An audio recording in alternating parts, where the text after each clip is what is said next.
সাহসৰ প্ৰমাণ ল'বলৈ নাযাবি। নমুনা পালেই নহয়, আমাৰ ছাৰ সাগৰৰ পানীৰ দৰে কোমল, কিন্তু সাগৰত যেতিয়া চুনামি আহে তেতিয়া ডাঙৰ ডাঙৰ অট্টালিকাবোৰেই নহয়, পাহাৰ পৰ্বত হেঁচা মাৰি গৰ্ভত সুমুৱাই লয়।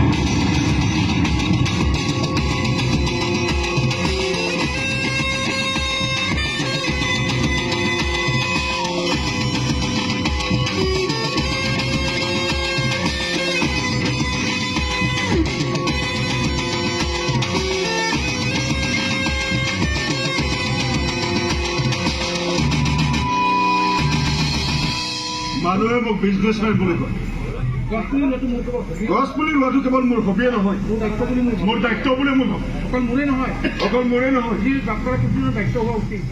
পৃথিৱীত বাস কৰা প্ৰতিজনৰে দায়িত্ব হোৱাটো উচিত। নহ'লে আৰু কিছুদিনৰ পাছত পৃথিৱীত জীৱ থকাৰ পৰিৱেশেই নাথাকে। কিন্তু তই কি কৰিছ? নিজৰ পেটটো পু দিবলৈ গছ কাটি ধ্বংস কৰিছ। প্ৰকৃতিক ধ্বংস কৰাটো তোৰ হ'ল কৰ্ম।